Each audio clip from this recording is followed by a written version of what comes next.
Cordial saludo. Mi nombre es Manuel Leonardo Menéndez, estudiante del programa de Filosofía en la UNAT. El presente medio audiovisual tiene como fin responder a la fase final del curso de hermenéutica ofrecido por el tutor Manuel Darío Palacio, en donde se apunta a responder los retos actuales de la hermenéutica, participando el nihilismo, la posmodernidad, el escepticismo y la biopolítica. Desde mi punto de vista, creo que es muy pedagógico realizar un recorrido bastante resumido sobre este curso de hermenéutica, teniendo en cuenta los pasajes, autores, metodologías y teorías de la hermenéutica clásica. De esta manera llegar al objetivo para evidenciar el cambio tan abrupto respecto a este nuevo pensador moderno como lo es Odo Marquardt. En primer lugar, aproximémonos al concepto de hermenéutica, desde un significado popular y de diccionario. Este término da su significado en un párrafo de 4 palabras y 3 artículos. Se define como técnica o método de interpretación de textos. Ahora bien, desde la posición clásica de Dilthey y Schlemacher, concebida como el proceso de desglose e interpretación en una metodología invasiva sobre los eventos y acontecimientos, testimonios, manifestaciones y escritos, es recrear e interpretar mediante una herramienta denominada el círculo hermenéutico.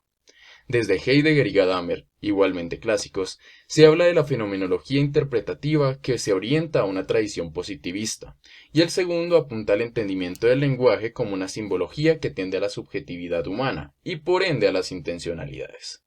Si se tienen estas posturas anteriores, podemos partir a dar nuestra posición personal y entender a la hermenéutica como el apoyo histórico e interpretativo de la realidad que nos circunda, sin entrar en profundidad de la lectura de estos fenómenos o eventos, ya sea de origen formalista o funcionalista.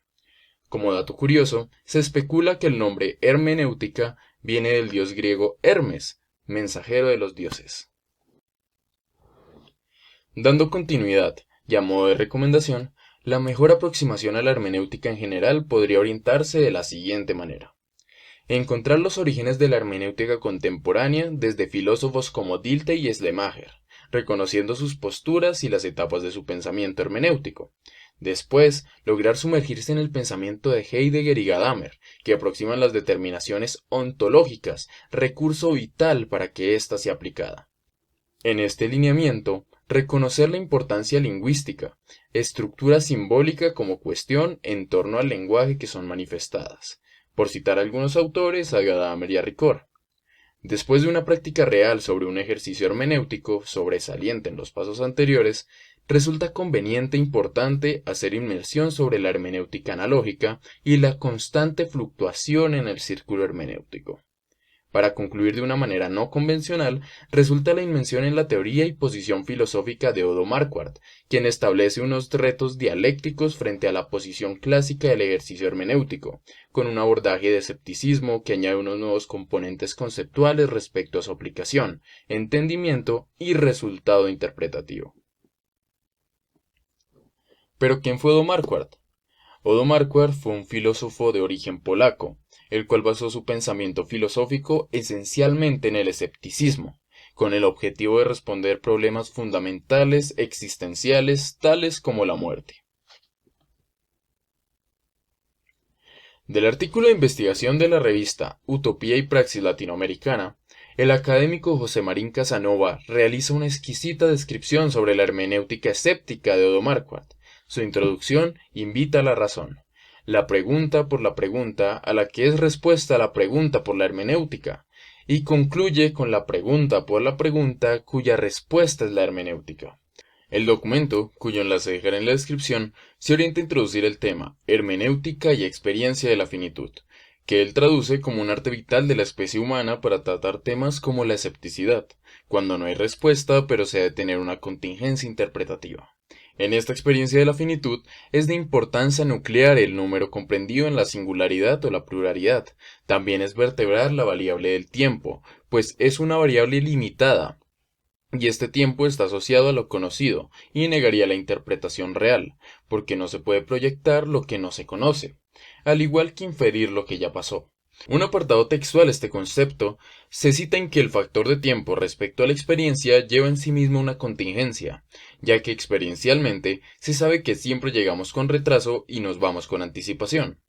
Estas posiciones de negación a la proyección o interpretación antecesora son sostenidas según Marquardt en los conceptos de porvenir y provenir, de alguna manera semejantes, pero objetando al límite nacimiento y muerte. De esta manera se exalta la hermenéutica, si es réplica de la finitud, también es réplica de la muerte. El siguiente paso por hermenéutica y finitud de la experiencia recurre a una nueva herramienta bastante útil, que, por definición, establece la aplicación contingente, y esta es la hermenéutica adaptativa. Es por esto que nos regimos a la adaptabilidad singular, intentando una interpretación plural, siendo importante como se resalta la referencia hacia los otros, pues cuando hay muerte hay finitud para el muerto, pero para los sobrevivientes surge la incomprensibilidad. De esta manera, podría concluirse que desde la experiencia la respuesta interpretativa tiene fecha de caducidad. El siguiente paso nos lleva a la hermenéutica y experiencia de la compensación. El concepto de compensación no se aleja del diccionario, debe entenderse como contrasentido o el ítem del equilibrio. En esta búsqueda de sincronía y equilibrio se evalúan o se inyectan las ecuaciones, aspectos como velocidad y lentitud, teniendo en cuenta que la primera es característica de la modernidad. No es coincidencia que la hermenéutica adaptativa haya surgido antes, porque gracias a ella se establecieron los límites y la pregunta a la caducidad. El humanista cada vez está más cerca a este tipo de tendencias.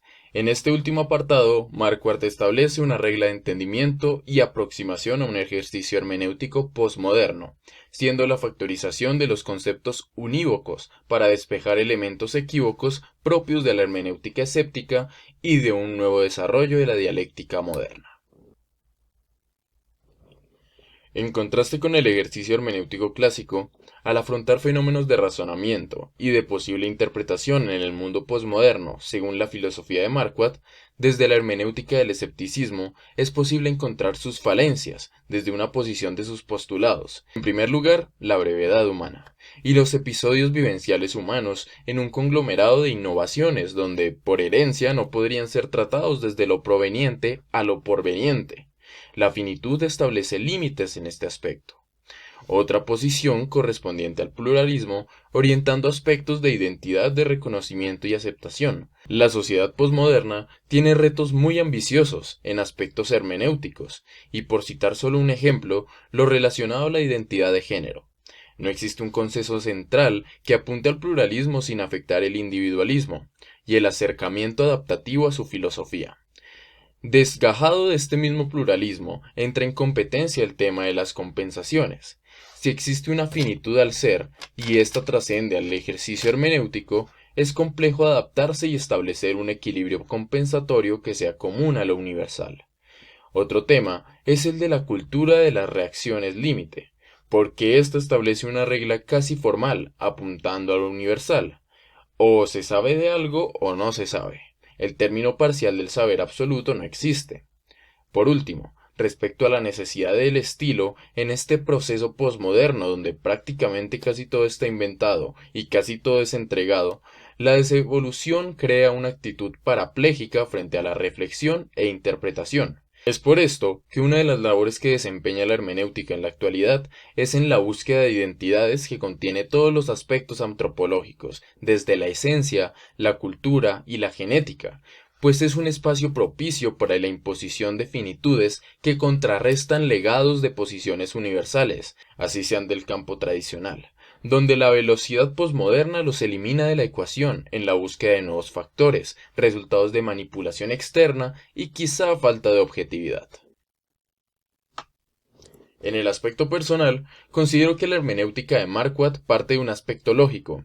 Si tenemos en cuenta la idea de hermenéutica sobre interpretar una obra de la manera más cercana posible a la concepción del autor, se vería imposibilitada por la conexión de conciencias, implicitudes conceptuales y demás subjetividades que obstaculizarían el recorrido para esta meta, apegándola al concepto de escepticismo que toma la verdad como un fin imposible para el ser humano.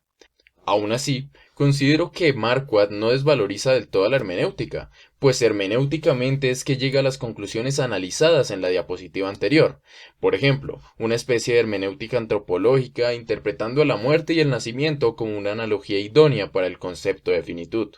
Por último, quisiera resaltar la postura manifestada por Marquardt al afirmar el univocismo como algo indeseable para las ciencias del espíritu, pues dándole un enfoque posmoderno y contemporáneo, considero que es necesario retomar el valor del equivocismo, ya que el colectivismo ha fulminado la intencionalidad de los debates por la búsqueda de un univocismo intelectual, generando temor a exclamar una posición poco popular que podría ser tomada como errada simplemente por no coincidir con las masas. Esto fue todo. Por su atención, muchas gracias.